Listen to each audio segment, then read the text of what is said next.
Robert Pattinson struggled with a deep loneliness as he returned home to London after a long day of filming. Throughout his life, he had been admired by many people, and his films had reached millions worldwide. But all this success did not fill the emptiness inside him. The weight of being famous, the paparazzi, the tabloid headlines that constantly magnified his mistakes, it had become a burden on his heart. That night, she was sitting with a glass of whiskey, flipping through one of her old diaries. A sentence he wrote when he was 22 caught his attention. "True happiness comes when you touch others." One morning, Robert Pattinson woke up to a phone call from his agent. The voice on the other end of the phone was serious. "Robert, Theo, the little boy you met at the charity event we attended last night. His condition has deteriorated. The doctors say the next few days are critical." Robert had met Theo a few days earlier at an event for children fighting rare diseases.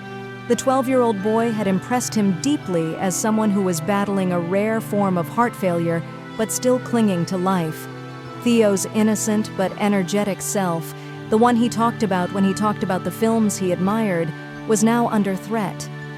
At that moment, Robert felt the need to put aside all the busyness in his life and be there for this child. When he arrived at the hospital, Theo was in intensive care. The doctors said that the boy's heart was now very weak and that he needed an urgent operation.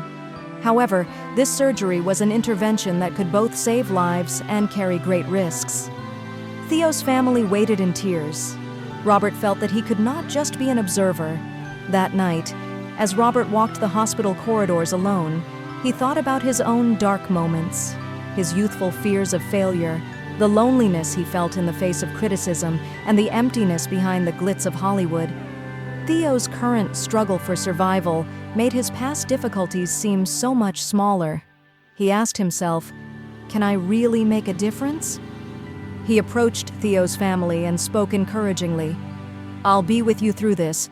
I'm ready to do whatever it takes." When the day of the operation arrived, Robert was at the hospital. As he saw Theo off to the operating theater, he said, "You are one of the strongest people I have ever seen in this world. When you get out of here, we'll make a film about you together." Theo laughed and whispered, "I'm no hero, but I'll work with you." After hours of waiting, the news came that the operation had been successful. At that moment, Robert could only cry with joy. He had received many awards in his life, but this was worth it. On the day of the operation, the hospital seemed to hold its breath.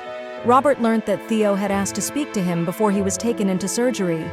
As he entered the ICU room, he saw Theo smiling weakly but peacefully. "Mr. Pattinson," Theo said, "if I survive this, I want to make a film with you one day." Robert tried to smile and said, "Is that a promise, Theo? Because I can't wait to be in your film, let alone be your hero." Theo nodded with a smile. "I promise." After hours of surgery, the doctors came to the waiting room. Theo's surgery had been successful, but the recovery ahead of him was difficult and required endurance. At that moment, Robert realized that he was not just an actor. He could be a guide in this boy's recovery. Theo's recovery was difficult. He struggled physically and emotionally for months after the operation. But Robert accompanied him to the hospital almost every week. Together they read books, tried their hand at screenwriting, and learned to find happiness in the smallest details of life. When Theo made a full recovery, Robert kept his promise. Together they made a short film inspired by Theo's story. The film was not only about Theo's struggle for survival, but also about how two different people can shed light on each other. Robert Pattinson said in an interview, "Everyone can have a dark period, but the important thing is to find a light in that darkness. Theo showed me that light. He showed me that it is possible to find a light even in the darkness.